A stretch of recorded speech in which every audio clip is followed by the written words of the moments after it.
Hey guys, welcome back. My name's Kristen and I'm an herbalist, and I am here to help you learn how to use herbs in your daily life to help you feel better in your body. And today we're going to talk about 5 amazing herbs that you can use to make tinctures using dried plant material. Now, these herbs will help you start building the apothecary of your dreams while also keeping things practical, accessible, and effective. We're going to cover the basics of an apothecary setup. We're going to talk about our 5 herbs that you can tincture, and we're also going to talk about how to make your home medicine stronger so that you can trust that what you are making will be effective. Let's quickly cover what an apothecary is. An apothecary is simply the herbal medicine cabinet, whether it's a shelf in your kitchen or a full-on room like I have in my office. Now, I started with just a tiny shelf in a kitchen cupboard, and over the years, I've grown my collection into a great big bookcase, to an actual whole room that's dedicated to storing my herbs, to making tinctures and blending formulas for myself, my clients, and my community. So if you are just starting out, know that it will grow over time, and it's better to start out small. Start with a small collection of dried herbs that you think you will drink as teas, and then a few tinctures, and that's a really good place to begin. Now, today I really want to focus in on helping you get more tinctures into your apothecary because they have a really long shelf life if you use alcohol, and that shelf life can be up to like 10 years. So they're really perfect for building a home apothecary without worrying about losing the potency over time.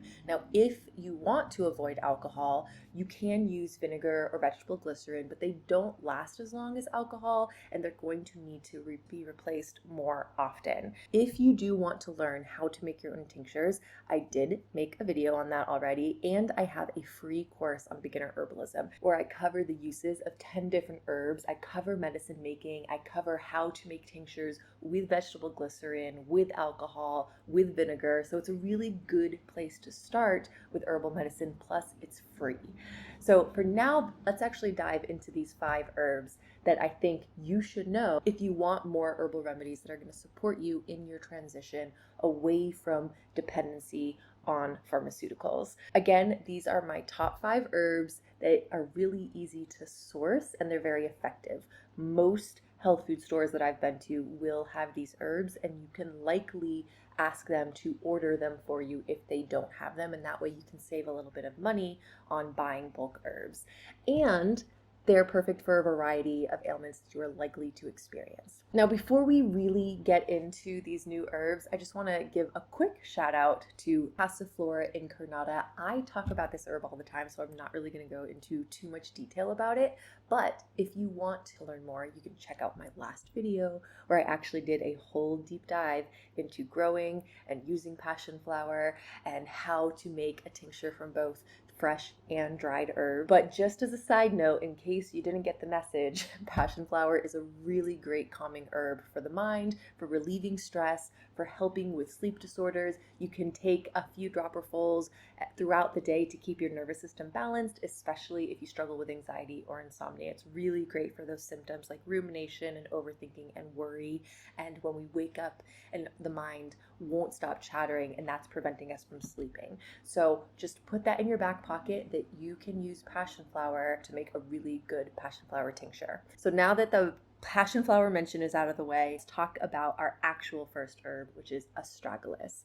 Astragalus is a mild adaptogen with really incredible immune boosting properties. Now, if you're not familiar with adaptogens are a class of herbs that help your body handle stress better. And while some adaptogens like ginseng or rhodiola can be intense and pretty invigorating, astragalus is a lot more subtle, but it's still really effective for supporting your immune system, especially if you are prone to getting sick when you're stressed out. It's used a lot in traditional Chinese medicine, and it's fantastic for building resilience, especially if you are someone who tends to get sick when stressed. This is an herb that's going to boost your immune system by increasing white blood cell count and natural killer cells, which are really good for your body's defense against infections. Now, I love using astragalus as a preventative herb, especially during the cold and flu season or in the few weeks up before I'm doing a big event or I'm traveling.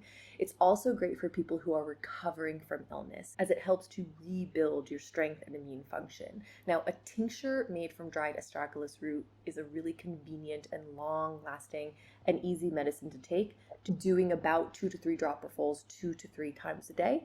It can make a really big difference in recovering from ailments as well as preventing ailments. Plus, it's really gentle and it's really safe. There is a potential that it could interact with some of our immune suppressant drugs, so you might want to stay away from it if you're already trying to suppress the immune system, usually because you have an autoimmune disease. But for most people, it's going to be a really good addition. Again, I love having it as a tincture, but you can also use this as a decoction and drink it as a daily tea, which is a great way to take it if you have a tendency to like lose a lot of body mass as you get sick, or if how often you're getting sick is making you a little bit more frail. There are a lot of carbohydrates and polysaccharides, right, that are responsible for its immune boosting effects. And so drinking it as a tea, specifically like a powder, help to re-nourish and rebuild a really invigorated system if you are actually recovering body tissue after illness. Our next herb is vitex. It's also known as chase tree. This herb is an absolute must if you are looking for hormonal balance, and it can be used by both men and women, but it is primarily an amazing ally for women no matter the age. It doesn't contain hormones itself, but vitex works on the pituitary gland, and the pituitary gland helps regulate estrogen and progesterone levels in your body. So for women, vitex is amazing for managing PMS and irregular cycles and symptoms of menopause like hot flashes. It helps to balance hormones over time, and you'll usually start noticing changes within the first few weeks, but most of the effects are going to be felt around that 3-month mark. Now, I really love to give this to my clients who are experiencing hot flashes, who are experiencing a lot of breast tenderness, who have a history of miscarriage, because we know that more progesterone is going to help create a better environment in the uterus. I like to give it to people who are looking to regulate their menstrual cycle, especially after things like miscarriage or abortion, because vitex can help normalize your hormones. Now, for men, vitex can be useful too, specifically because in both men and women, it regulates prolactin levels. Now, prolactin is a hormone that both men and women have, but it's most often associated with things like lactation, menstrual cycles, and fertility. And when it's very high, it can also affect libido and fertility negatively. So whether you are easing PMS symptoms, if you're supporting fertility, you're balancing your hormones in general, you're supporting your libido, vitex is a really good herb to have in your apothecary. And you would want to take 1 to 3 dropperfuls early in the morning, like right upon waking. So it's like one of the first things to like enter your body. And I like my clients at least to take it in the morning, but ideally in the morning and in the evening, 2 to 3 times a day. And again, the hormone balancing effects are going to be best felt around the 3-month mark. Okay, now our next herb is willow bark. Now, willow bark is a fantastic alternative to over-the-counter pain relievers like aspirin. In fact, willow bark contains salicin, which is a compound that was used to create aspirin. In fact, aspirin was originally made from willow bark because of its salicin content. Willow bark is great for reducing pain and inflammation, particularly in conditions like arthritis, headaches, and muscle pain. But one thing to keep in mind, willow bark is not great for acute pain because it takes about 8 hours to kick in. So it's not something that you are going to use for like immediate headache relief, but I like to add a little bit of willow bark in my women's health tinctures when I have clients who have really bad menstrual health symptoms. I like to add a little bit of willow bark for my clients who are getting out of surgery, who really want to avoid taking really strong pain medications. So again, it's going to be better for managing pain that you know is going to be there, like ongoing pain or the headache that you're going to have tomorrow. Now, willow bark can also be used for tendinitis, joint pain, or inflammatory conditions. For longer term pain management, most people consider it a more gentle option on the stomach than pharmaceutical alternatives. And you can take willow bark as a tincture, like 10 to 60 drops 1 to 4 times a day, or even apply it topically, like as a poultice for sore muscles. Okay, now our next herb is yarrow. And yarrow is an herb that is, it kind of like does it all. Historically, yarrow has been used to stop bleeding and reducing inflammation, and it's often called woundwort or the nosebleed plant because it can stop bleeding very quickly. You can use it externally on cuts, or you can take it internally for things like heavy periods. But that's not all. Yarrow is also a fever reducer, and it works by increasing your body's natural fever response, helping you reach the peak of your fever faster so that you can actually recover more quickly. So it boosts the fever response so that the body actually burns through whatever virus or bacteria are causing an infection. So when I feel a fever coming on, I'll actually take 1 or 2 doses of a yarrow tincture to help the body, again, burn through the infection. But the thing is, yarrow will not give you a fever if you don't have an infection. So sometimes I'll actually use it to know if I'm actually getting sick. If I get a fever, all right, I know that I'm sick, I gotta rest. And if I don't, I understand that it's something else. Now, for menstrual health, yarrow can help reduce heavy bleeding and cramping, and it can even stimulate menstruation. Yarrow is considered an emmenagogue. I like to use it for clients who are having really delayed menstruation, usually because of stress. Now, this is not an herb that you would want to take if you are pregnant, because again, it can stimulate bleed. It's not technically an abortifacient, so it's not actually likely to stimulate contractions, but in pregnancy, we definitely want to be careful. Now, for digestive health, it can help to settle your stomach and soothe cramping and to calm down inflammation in the digestive tract. Now, yarrow is also an herb that we use for UTIs. When there's a lot of heat in the entire urinary tract system, yarrow is one that can really soothe and soften. Essentially, whatever yarrow is going to touch, it is going to help calm down. So you can drink yarrow as a tea or use it as a tincture when you are having a UTI to help calm down some of that inflammation. And it's not just great for internal use. As I mentioned, yarrow is great for stopping external bleeding. You can take yarrow leaves and chew them up and apply them directly to a cut or to a wound. It also makes a really good bug repellent. I like to have it in a spray bottle with some essential oils, and I might take that with me on a camping trip, which I can use as a wound wash, I can use as a bug spray, and I can use it as a hand sanitizer, and I guess in a pinch, I can use it as a deodorant. And that's actually just taking the yarrow tincture, maybe half tincture, half water, some essential oils, and bam, it's a great herb that you can take on your camping trip. So it's just an herb that I always like to have on hand. Now, you can drink yarrow as a tea. It's quite bitter. I personally don't mind yarrow as a tea. Those bitter qualities, as you're going to see in our next few episodes, are some of my favorite qualities, and they're so beneficial to the body.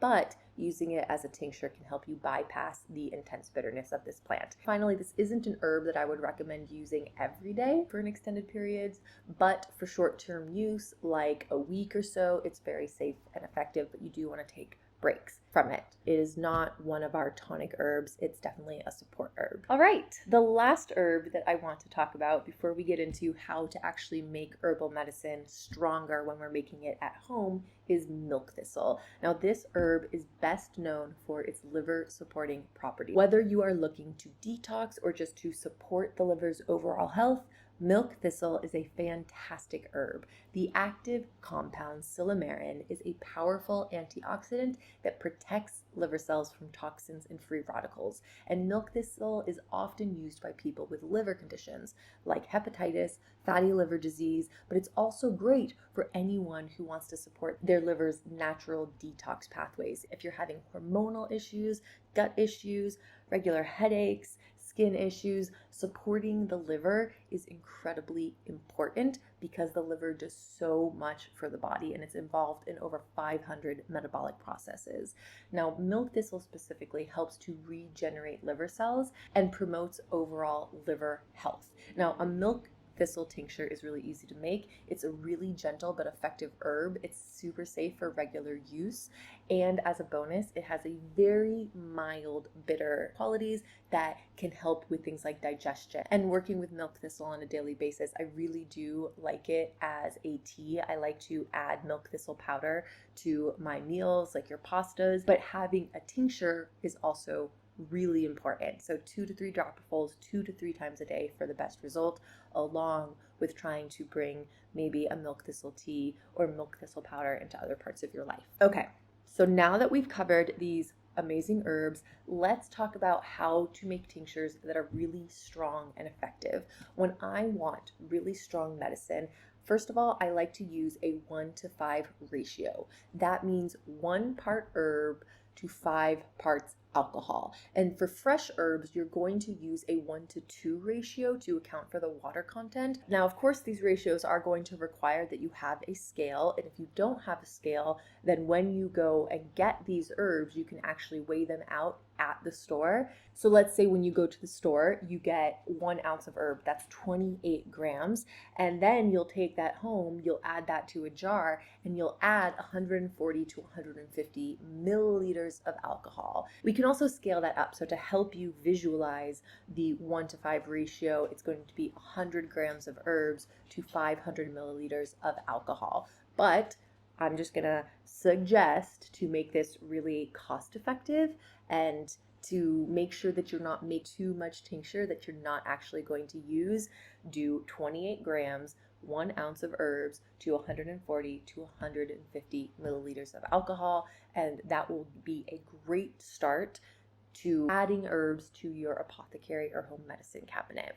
Now, using a ratio like this is a really simple way to ensure that your tinctures are really potent, but if you take the free course or if you watch the video, you will also learn the folk method of making tinctures. And the cool thing about the folk method is it also has a tendency to come out pretty strong. And so if you would prefer to use the folk method for your medicine making rather than having to buy a scale, it's not going to be a problem. You'll still get nice, effective tinctures. Now, beyond the ratio, there are a couple of other things to keep in mind for making strong tinctures. The first one is surface area. So I prefer either to use herbs that have already been ground or to actually blend my herbal tinctures to increase the surface area so that the alcohol can extract more medicinal properties.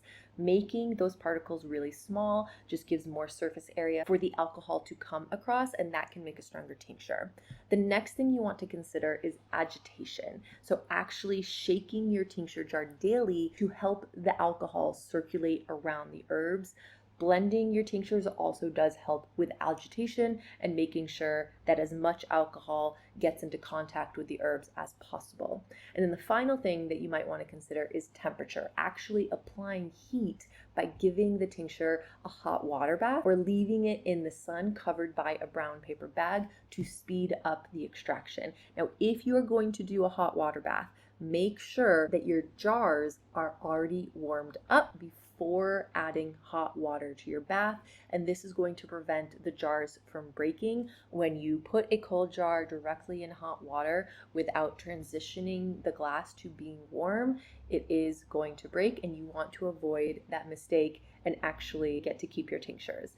So all of these steps can help to reduce your tincture time from like 6 weeks to about 3 to 4 weeks. And you will still get really potent and effective medicine from dried herbs. So yeah, there you have it. My 5 herbs plus passion flower that you can use to create really powerful tinctures just from dried plant material. That makes these particular medicines really accessible. So if you don't have access to plant material and you only have access to local stores or online stores, you can still make really effective medicine. Now, whether you are working with a small shelf or dreaming of an entire herbal apothecary, you can actually start to make your own herbal remedies today. And what I love about plant medicine is it doesn't mean that we never go to the doctor, and it doesn't mean that we never take pharmaceuticals. It just means that the shelf of options for how we take care of our body is so much wider than it was. We have so many ways to bring health and vitality back into our lives and back into our families, and that is a huge win for me. So I hope that today you learned that herbal medicine does not have to be complicated. It doesn't have to be hard to access, and you don't need a massive garden or endless time to make effective remedies. Dried herbs are a fantastic starting point, and with tinctures, you can create really long-lasting, potent herbal medicine from the comfort of your own home. Now, if you found this video helpful, please make sure to like and subscribe, and let me know in the comments if you're going to start your own herbal apothecary and which of these herbs you really want to have in your journey. I'd love to hear about the things that you're doing at home and what you're taking away from these videos. It helps me feel like I'm part of a community and we're really making a difference in one another's lives. Okay, so thank you so much. That's it for me, and yeah, I love you. Bye.